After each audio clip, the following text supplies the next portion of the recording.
La reflexión que quiero hacer va a expresar lo que está siendo la inquietud de la Iglesia española en este momento, ¿no?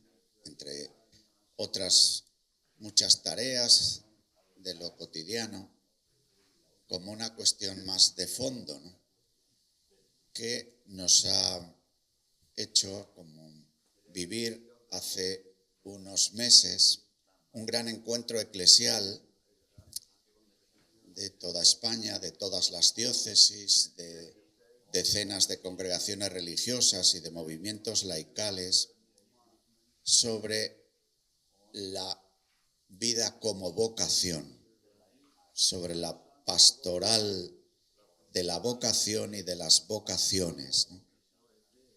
Entonces, el eco de estas reflexiones es lo que yo voy a poner aquí delante, ¿no? Y bueno, pues desde ahí tendremos la oportunidad quizás de tener un diálogo.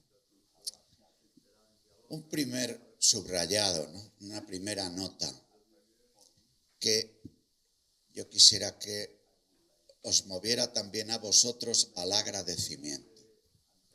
La vida es un don. Podríamos decir que lo central de nuestra existencia, el ADN, podríamos decir el código fuente, la clave para entender lo que somos y también nuestros dramas, es que somos don. La vida es un regalo. Es un regalo. Conviene decirlo con fuerza. ¿Por qué?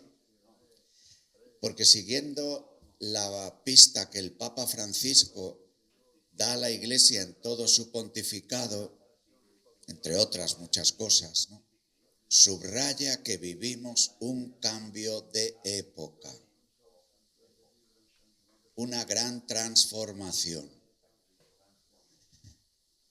Una transformación que se ha ido gestando a lo largo de las décadas anteriores y que hoy influye en todas las realidades eclesiales y por supuesto en el mundo en el que vivimos. Este cambio de época pone en interrogante la cuestión de que la vida sea un don.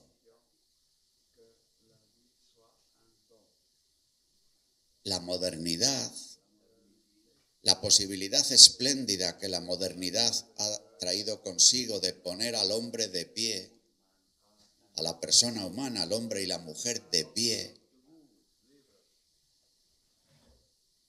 el subrayado de la autonomía, de la independencia, pone un interrogante sobre la vida como un don, para pensar que más bien la vida es una construcción del hombre desde sí mismo y para sí mismo. Porque el cambio de época, en las reflexiones de los últimos años que en la Iglesia española hemos vivido, tratando de entender qué quiere decir el Papa Francisco con cambio de época, nosotros hemos hecho una aproximación diciendo: entendemos que hay un cambio de época cuando a la vez se remueven 4 pilares, 4 ejes fundamentales de lo humano. Primer pilar: hay un cambio de época cuando se transforma, cuando cambia de una forma significativa, sorprendente, la comprensión del ser. ¿Qué es ser persona? ¿Qué es ser hombre y mujer? Vemos hoy que este cambio de época, impulsado seguramente desde eso que llamamos Occidente, se ha extendido por toda la tierra. Y hoy, a la hora de la comprensión de lo humano, hay interrogantes, dudas, propuestas.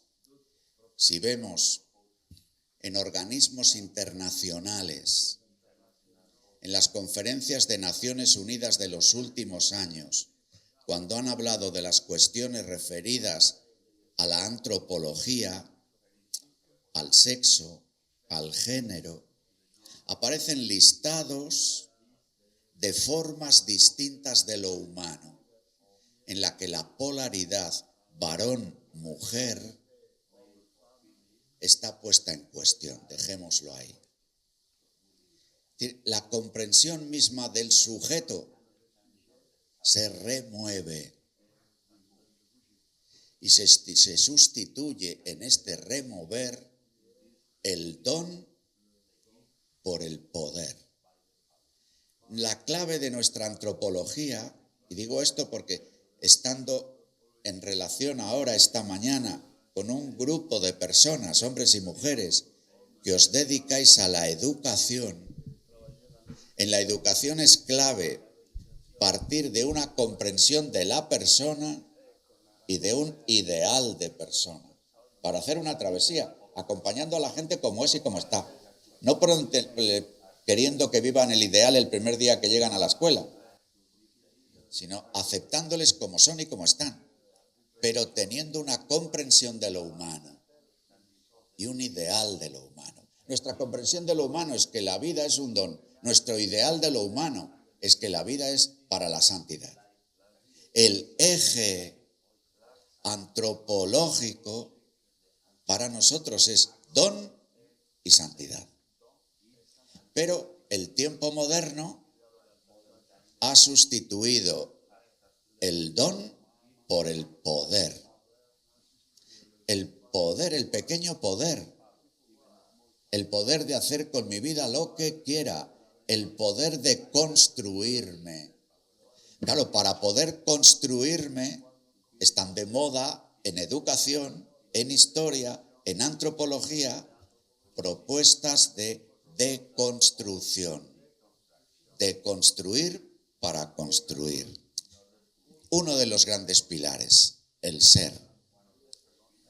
Derivado lógicamente del ser, otro de los pilares que se remueven es el amar. La comprensión del amar y ser amados. Y en una institución como la vuestra, que tiene en la familia y en una inquietud por la familia, santo y seña, hoy se remueve la comprensión del matrimonio y de la familia. Naciones Unidas, a través de la UNESCO, que es precisamente la organización, la Agencia de Naciones Unidas, que se preocupa de cuestiones culturales y educativas, dice: familia es un consenso universal modificable. Es decir, familia puede ser cualquier cosa. Eso lo notamos en los alumnos que vienen a nuestros colegios.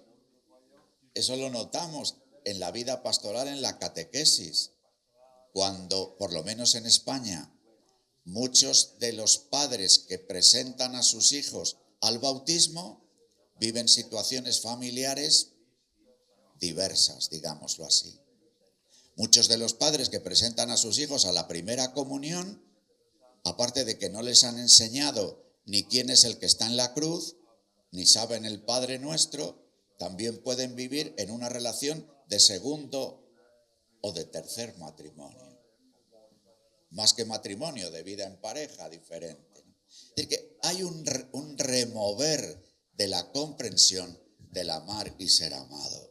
Se ha roto la vinculación entre sexualidad, amor y transmisión de la vida. Es verdad que en todo esto, en todo este movimiento hay aspectos valiosos, porque la comprensión de la sexualidad como únicamente ligada a la transmisión de la vida es incompleta, porque la sexualidad es lenguaje del amor, de la comunión entre varón y mujer. Pero el planteamiento actual de absoluta desvinculación entre sexualidad, amor y procreación y transmisión de la vida es un pilar que se remueve. Tercer pilar que se remueve, la comprensión del hacer, la comprensión del trabajo. Estamos aquí en un aula que se dedica a la formación profesional. Pues bien, hoy, en la actual fase de la revolución tecnológica, de la revolución industrial y tecnológica, se está modificando a pasos acelerados la comprensión misma del hacer. Cuando en esta ciudad en la que estamos, al mismo tiempo que la diócesis de Valladolid coincide con la provincia, a finales de los años 50, viene una gran fábrica de automóviles desde Francia, Fasa Renault, de la Renault francesa, y se establece aquí. La expectativa de trabajo que tenían los que dejaron nuestros pueblos y se vinieron a trabajar a Fasa es que iba a ser un trabajo para toda la vida. Hoy, condiciones laborales de trabajos para toda la vida es complicado. Y trabajos que no pidan un reciclaje profesional es difícil. Estamos en pleno momento de irrupción de la inteligencia artificial. Todos coinciden en que la inteligencia artificial va a suprimir miles de trabajos tal como se hacen hoy. Sin duda ninguna generará nuevos puestos de trabajo. Pero eso supone un remover del hacer. Repaso. Se remueve el ser, se remueve el amar, se remueve el hacer.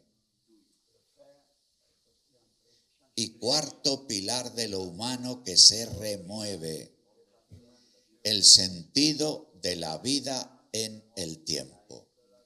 Es decir, el significado de la vida. Y ligado a esto, la dimensión espiritual, religiosa de la existencia. ¿Qué significa estar en el tiempo? ¿Cuál es el objetivo de estar en el tiempo? ¿Cuál es el significado del progreso?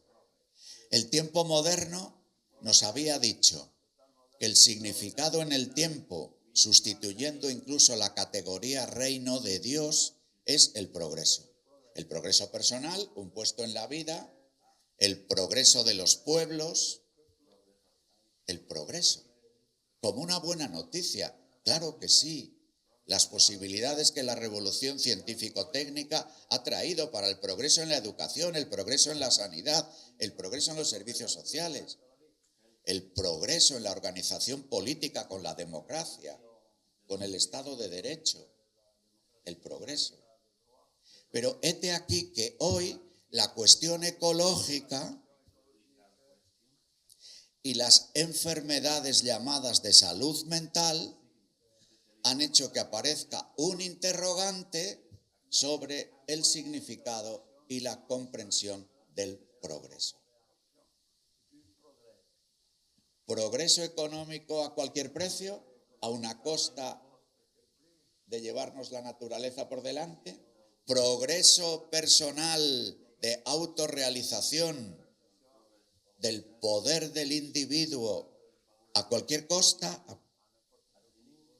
Aunque eso lleve consigo a veces la soledad como fenómeno muy extendido, especialmente en la vieja Europa. Fijaos, en esta diócesis, en esta provincia, que tiene 500.000 habitantes, digo en números redondos, son 530.000, hay 70.000 personas que viven solas. De estas 70.000 personas que viven solas, la mayoría tienen más de 70 años. Y es un problema real. Luego está el fenómeno que se da mucho en las sociedades europeas, americanas del norte, de la vida de los mayores, de la incapacidad de la familia para poder acoger a sus mayores, de la necesidad de que aparezcan residencias de mayores. Bueno, digo esto a la hora de hablar del significado de la existencia.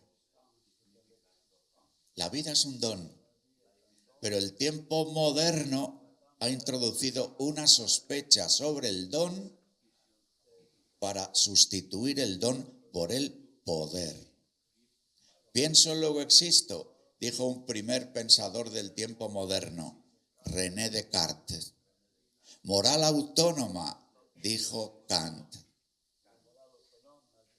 El hombre, el superhombre, es aquel que tenga poder, dijo Federico Nietzsche, y su voluntad de poder. Y todas estas cuestiones están ahí en la cultura actual. ¿Cómo nos afecta esto en la vida de la Iglesia? Segundo paso, primera gran idea, la vida es don. Ha aparecido un interrogante. La vida que es don tiene un proyecto ideal, una vocación que surge del mismo don, la santidad. La santidad de quien nos ha regalado la vida como don, la santidad de Dios, el poder vivir la santidad que Dios nos ofrece. Ante esto un interrogante, en el cambio de época, con 4 pilares de lo humano que se remueven al mismo tiempo y que por eso nos hacen experimentar a veces que estamos como en medio del mar con grandes turbulencias.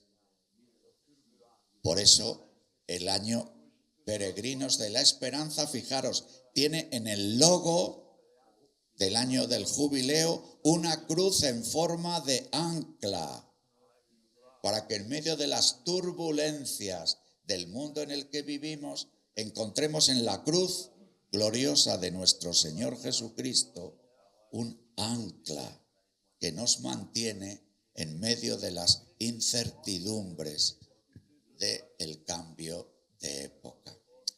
Decía, segunda gran página en la reflexión que quiero ofreceros. Este cambio de época, dicho ahora de otra manera en categorías teologales, si queréis, está afectando, como ha ocurrido siempre en los cambios de época, en estos 2000 años, 2025 años de era cristiana, a la relación entre la gracia de Dios, el don de los dones, y nuestra naturaleza, la relación entre naturaleza y gracia. Ahora he citado repetidamente a Francisco, ahora hablo del Papa León XIV. León XIV forma parte de la gran tradición agustiniana. Y Agustín de Hipona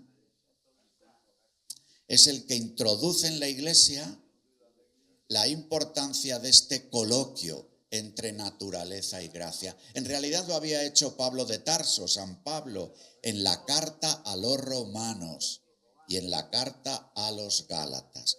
Pero San Agustín en tres textos, Primero, el relato autobiográfico de su existencia, el libro de las Confesiones. Segundo, en un libro de tantos que escribe sobre comentarios a la Escritura, el comentario a la carta a los romanos. Tercero, en su obra magna, La ciudad de Dios, plantea esta gran cuestión. Para un creyente, ¿qué significa que al haber sido bautizados,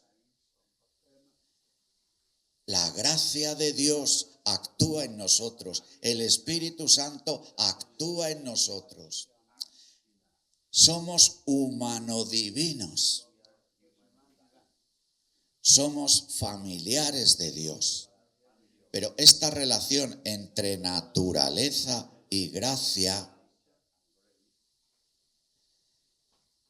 tiempo moderno la ha sustituido la naturaleza y la gracia, han sido en gran parte sustituidos por la cultura. En el mundo educativo, es decir, ¿qué papel juega que en nuestras escuelas, que son confesionales, que tienen ideario católico,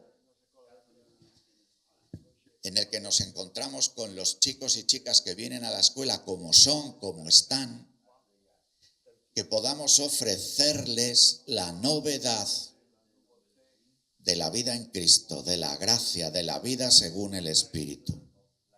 Un riesgo, que nuestra escuela haga solo una apuesta cultural, en el sentido de decir, nos basta una educación en valores. Los valores que son la expresión cultural de la relación entre naturaleza y gracia. O sea, que los valores son valiosos, valga la redundancia. Pero si no encuentran su manantial, que es la relación entre naturaleza, que es hoy libertad de los hombres, y la gracia de Dios, corremos el riesgo de que sean solo valores ideológicos. La relación entre naturaleza y gracia, no me quiero entretener más en estas cosas. ¿Qué es lo que pide de nosotros? Un anuncio del Evangelio, un anuncio de Jesucristo que llame a la conversión. Por eso el Papa Francisco ha dicho que el primer anuncio ha de ser algo constante en la vida de la Iglesia. Y yo os diría para vosotros, una plataforma educativa hoy, una plataforma educativa de la Iglesia, una plataforma educativa católica, ha de plantearse. Nosotros, ante estos chicos y chicas que llegan en su situación, ¿cómo nosotros hacemos de nuestra escuela, es decir, de las personas que trabajan en la escuela, cauce, voz del primer anuncio que llame a la conversión, que es la que va a hacer posible la relación entre naturaleza y gracia? Segundo aspecto de una reflexión teológica o teologal de este gran cambio de época. El cambio de época está suponiendo, especialmente en las iglesias europeas, las iglesias de vieja cristiandad, una nueva relación entre iglesia y sociedad. Nosotros en España hemos vivido durante 15 siglos una identificación entre iglesia y sociedad española. De esos 15 siglos, 8 con una tensión de reconquista. Y esto marca unas características del catolicismo español. Y hoy, en el que en España ya no todos los ciudadanos son católicos, pero no porque hayan venido otros de fuera, que tienen otras religiones, sino porque muchos de los españoles, incluso muchos de los españoles bautizados, han salido de la iglesia. Entonces, hoy la iglesia se descubre como un pueblo entre los pueblos y tiene que aprender a una nueva relación entre iglesia y sociedad. Para ello, es muy importante que generemos un pueblo visible, unos cristianos que vivan su fe en comunidad con otros cristianos.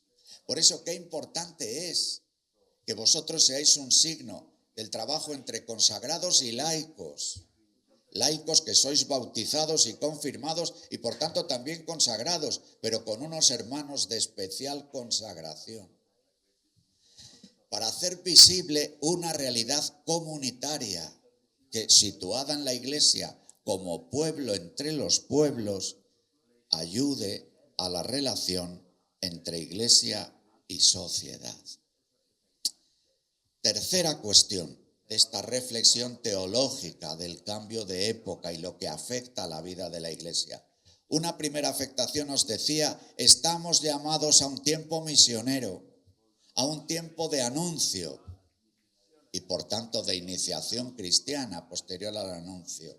Estamos llamados a generar pequeñas comunidades que con el espíritu de la familia de Nazaret hagan visible, presente, lo que significa la novedad de la vida cristiana en el mundo. Tercer rasgo, os decía antes que el progreso había sustituido a nuestra manera de vivir la relación en el tiempo, en la historia. Por eso es muy importante que recuperemos entre nosotros el significado de la vida eterna, de la relación entre historia y vida eterna, para caer en la cuenta de que lo que vamos a vivir en el tiempo son siempre germinaciones, son siempre diseños, parábolas, que la plenitud del reino de Dios no se da en este mundo, porque si no, reduciremos el cristianismo a categorías ideológicas pensando en que tenemos un proyecto mágico para conseguir la libertad, la justicia, la plenitud en el mundo. Claro que tenemos que empeñarnos en el mundo porque crezca la libertad, la justicia y la solidaridad, pero sabiendo que somos peregrinos hacia el cielo y que la plenitud del reino de Dios solo se da cuando sea vencida la muerte. Por tanto, vivir en la historia siendo conscientes de nuestra condición mortal y al mismo tiempo de nuestra vocación de plenitud hacia el reino en el cielo es muy importante para vivir el cambio de época, sabiendo que este cambio de época que vivimos es de tal magnitud que va a desbordar nuestra vida en el tiempo y que lo que podremos ofrecer hoy son germinaciones, pequeños diseños, parábolas, y poderlo vivir eso poniendo todo el empeño, poniendo, diríamos en castellano, alma, vida y corazón, sabiendo que somos sembradores en el tiempo, que veremos pequeños brotes, como está en vuestro logo, germinación en el tiempo, pero que la plenitud es de la vida en el cielo, ¿no? ¿Ves? Esta sería como la segunda cuestión, que pone el acento en primer anuncio y lo que se deriva de él, que es iniciación cristiana, que pone el acento en la vida comunitaria para ser un pueblo entre los pueblos y que pone el acento en recuperar una fuerte propuesta de vida entregada, de vida hacia el cielo. La vida así, tercera página, primera página, os recuerdo, decíamos, la vida es un don al que el cambio de época ha surgido un interrogante y una propuesta de sustitución. Los poderes de este mundo, que nos quieren a su imagen y semejanza, nos dicen la vida es poder. Y si no tienes poder, si no tienes dinero, si no tienes poder afectivo, no eres nadie. Es un desafío grande que solo la conversión a Jesucristo puede superar. Desde ahí se desarticulan las propuestas de amar y de hacer y del significado de la historia. Y ante esto, ¿qué proponemos nosotros? Una propuesta de conversión, una propuesta de comunidad y una propuesta de significado de la vida. Sabemos que el Señor nos ha regalado la vida como don para que podamos vivir la plenitud de este don en el reino de los cielos. Tercera página. ¿Cuál sería la palabra síntesis de lo dicho en las dos páginas primeras? La palabra síntesis es vocación. Vocación. Entonces, amigos, cuando hablamos, y toda institución, empezando por este obispo que os habla y la diócesis, como seguro que los hermanos de la Sagrada Familia tienen una inquietud por la pastoral vocacional, por la pastoral de las vocaciones de nuestras instituciones respectivas. Pero, ¿cuál sería el gran giro, incluso desde el punto de vista pastoral, que estamos llamados a realizar? Que toda la vida es vocación, que somos vocación. Ayudar a todos aquellos que se relacionan con nosotros a descubrir que la vida es vocación. Y por tanto a plantearse ¿para quién soy yo? Decía Francisco en Christus Vivit, esta exhortación apostólica dedicada después del sínodo sobre los jóvenes. Muchos adolescentes y jóvenes están obsesionados por la pregunta ¿quién soy yo? ¿Quién soy? Ayudadles a que se pregunten más bien ¿para quién soy? Y si se preguntan ¿para quién soy?, como añadidura obtendrán la respuesta ¿a quién soy? Soy don, soy amor, soy hijo y hermano. La vida es vocación. Sí, esta es una clave pastoral que es al mismo tiempo una propuesta antropológica, una clave educativa. La vida es vocación. Hemos sido llamados a la existencia. Ninguno de nosotros ha aprobado unas oposiciones para nacer. Hemos sido llamados a la existencia y hemos sido llamados a la existencia con un propósito: participar de la vida de Dios.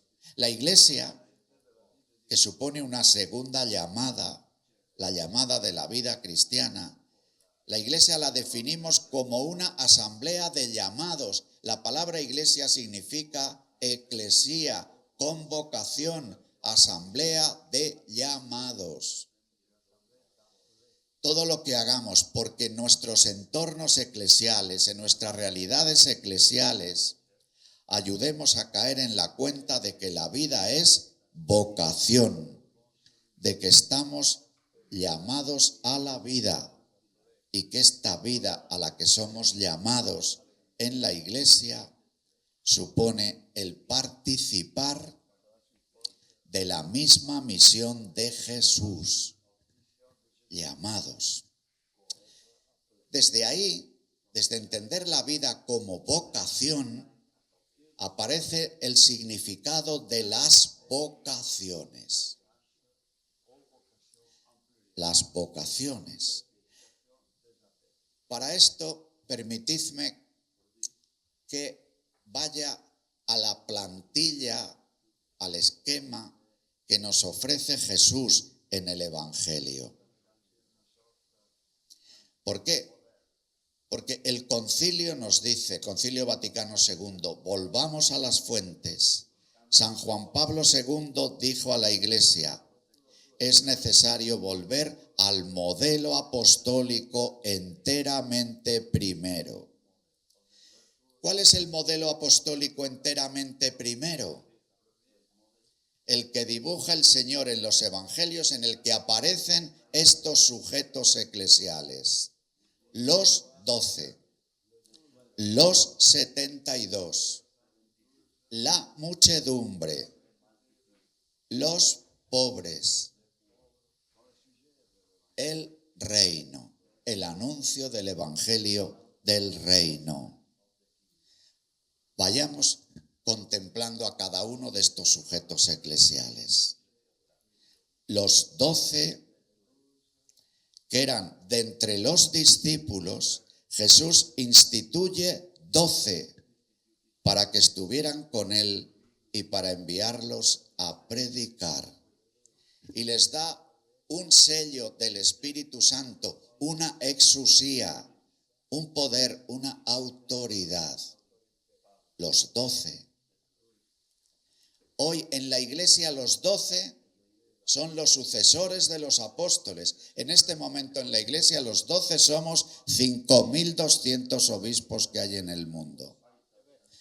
Y unidos a estos obispos, de los 5.200, unos 4.000 titulares de diócesis, de iglesias locales, con un presbiterio. Es la vocación al ministerio pastoral. Los 72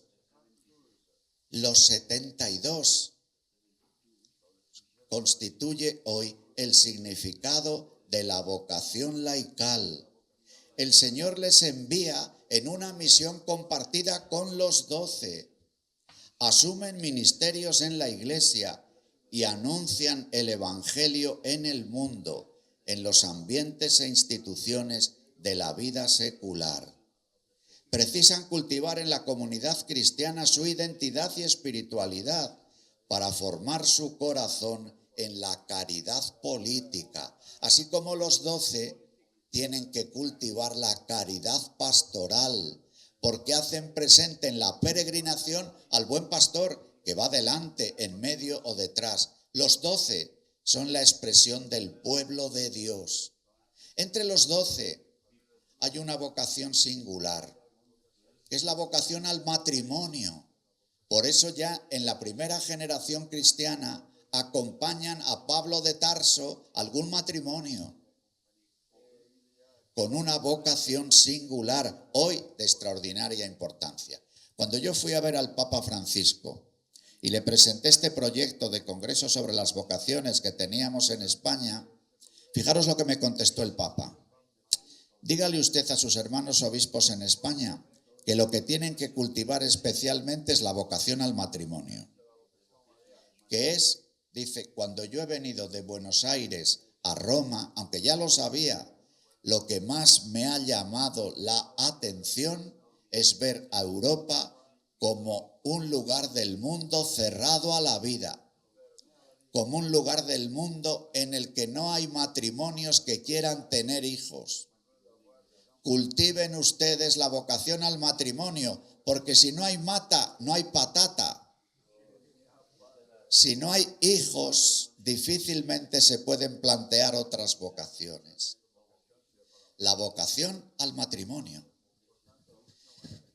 Vosotros, que sois una institución que quiere caminar unida, hermanos de especial consagración y laicos, que tiene una referencia en la Sagrada Familia, este aspecto de la vocación al matrimonio, en el cultivo de la vida como vocación, de la vocación laical, de la vocación a la especial consagración, pienso yo que ha de ser un subrayado muy importante.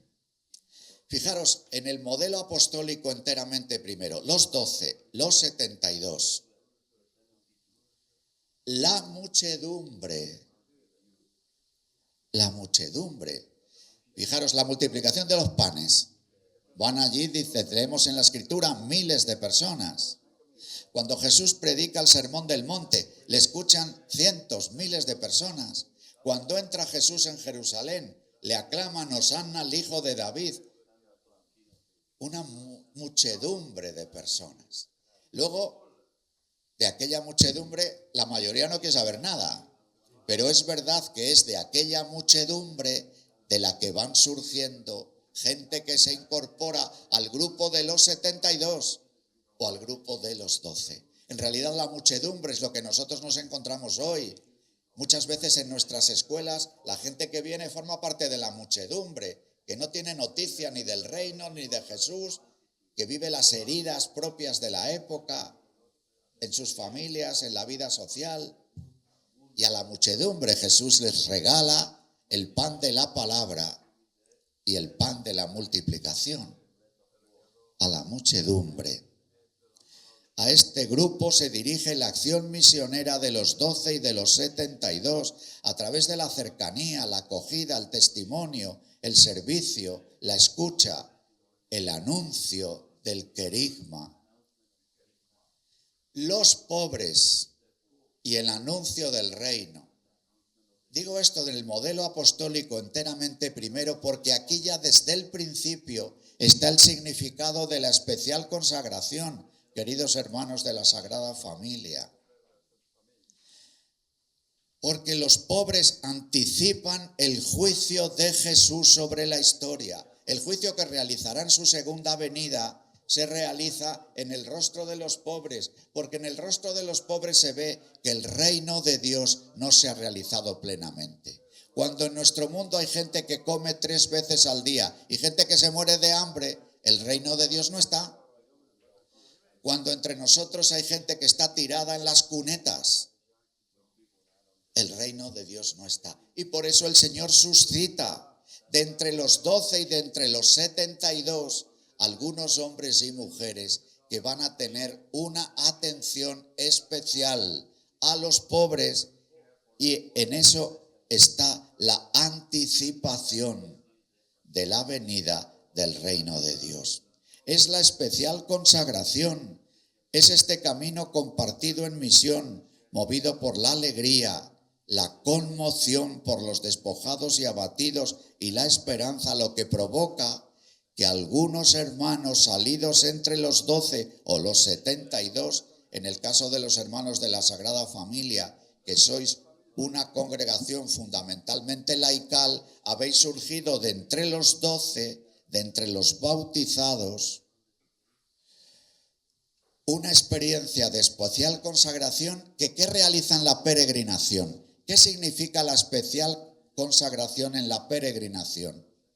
En la peregrinación, en las grandes peregrinaciones, siempre hay unos exploradores que van delante, descubriendo el camino, haciendo ensayos en el camino. Y la Iglesia debe a la especial consagración que muchas veces ha habido hermanos que han ido delante en ensayos de vida de oración, la vida contemplativa, en ensayos de fraternidad, en ensayos de servicio a los pobres, en la sanidad, en los servicios sociales, en la educación. ¿Qué ocurre, hermanos? Que el pueblo santo de Dios en la peregrinación va caminando y a veces llega al lugar donde están los exploradores. Y los exploradores o bien dicen nuestra misión ha concluido y nos fundimos ya con el pueblo que camina, o vive una renovación en el carisma. Este es el drama que viven las congregaciones religiosas en esta época. Que muchas de las cosas que las congregaciones religiosas vienen realizando desde el siglo XVIII, desde el siglo XIX, desde el siglo XX, son tareas que en gran parte han sido asumidas por el estado del bienestar, en la educación, en la sanidad, en los servicios sociales, en la atención a los mayores, en algunos lugares del mundo, en otros no. Son muchas tareas que han asumido los laicos. Entonces los exploradores, los hermanos de la especial consagración, tienen que preguntarse, ¿cuál es nuestra significación carismática en esta hora? ¿Qué aportamos a los laicos? ¿Qué novedad aportamos como ensayo de vida nueva? Otras veces los hermanos de la especial consagración no van delante, sino que van detrás, recogiendo a los que quedan tirados en el camino, recogiendo a los que nadie quiere. Porque también se da esto entre nosotros, también en estos sistemas educativos en los que hay presencia de la vida de la Iglesia, hay instituciones educativas católicas que a determinados alumnos no les quieren. Hay que reconocerlo. Hay otro tipo de caminos, de ensayos en otros ámbitos de la relación con los pobres, del anuncio de la segunda venida del Señor, en la que mucha gente queda tirada atrás.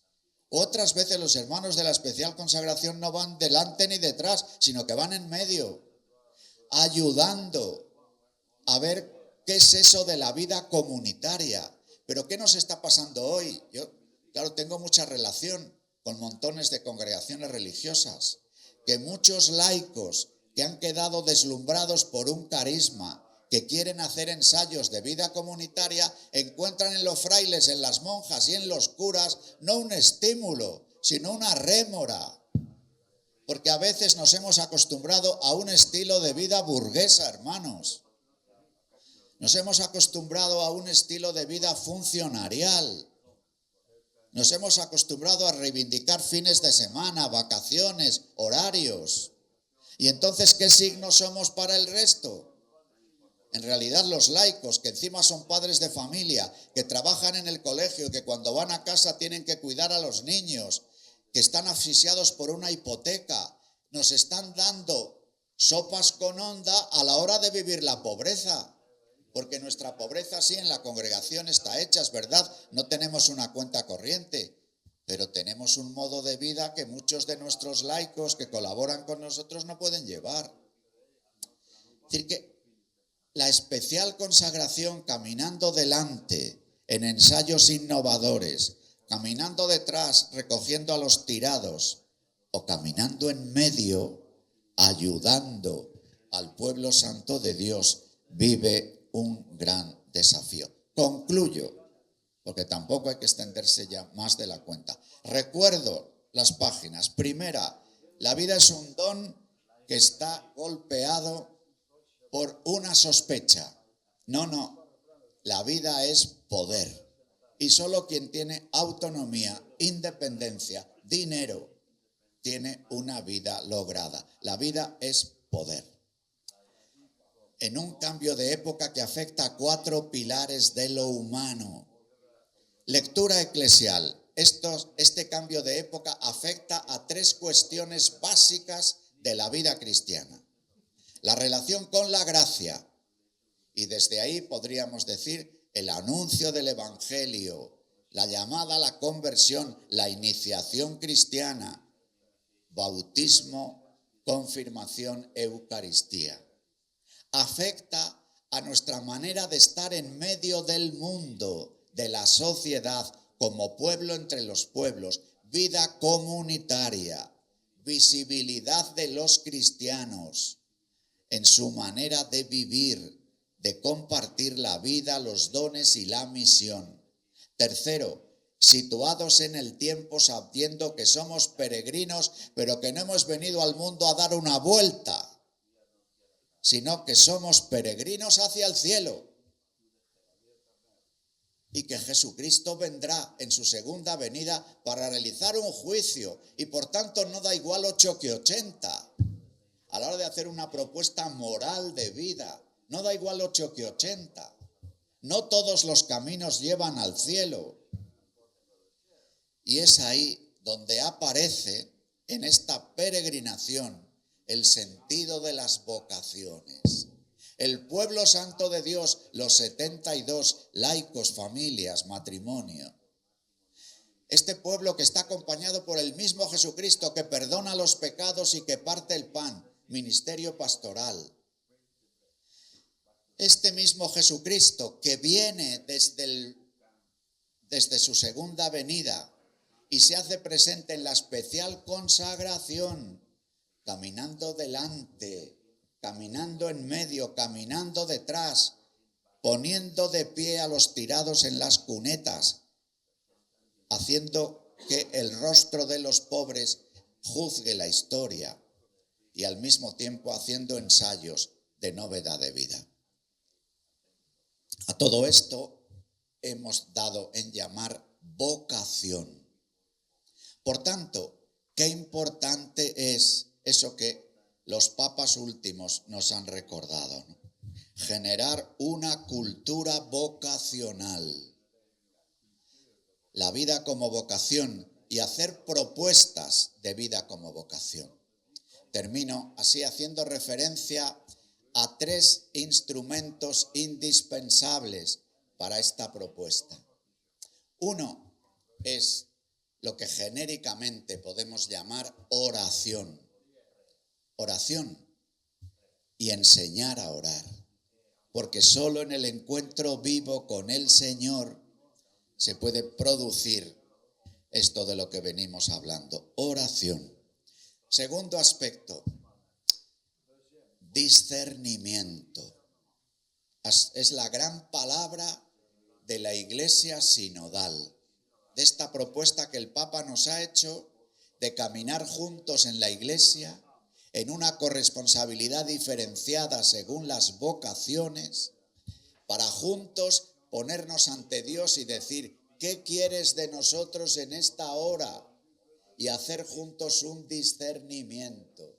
Pero ese discernimiento que ha de ser comunitario, eclesial, para saber lo que Dios quiere de nosotros en esta hora, ha de ser también discernimiento personal, para ayudar a las personas que están con nosotros a descubrir para quién son, a descubrir su vocación. Claro, para esto es imprescindible el acompañamiento. Hoy que en la escuela vemos la importancia de las tutorías, la importancia del acompañamiento personal, lo que es un desafío educativo es también un desafío pastoral. Y así es como nosotros estamos preparados para la realización de este acompañamiento de cada persona en su situación, para ayudarle a dar un paso adelante en su vida. Y dando un paso adelante en su vida, que pueda descubrir no solo el paso, sino el camino para responder a la llamada que nos constituye como un regalo. El Señor nos llama porque somos don. Bien, aquí me callo, queridos hermanos, y que Jesús, María y José intercedan por nosotros para responder a la llamada del Señor y ser fieles a la vocación en la que cada uno de nosotros hemos sido llamados. Gracias.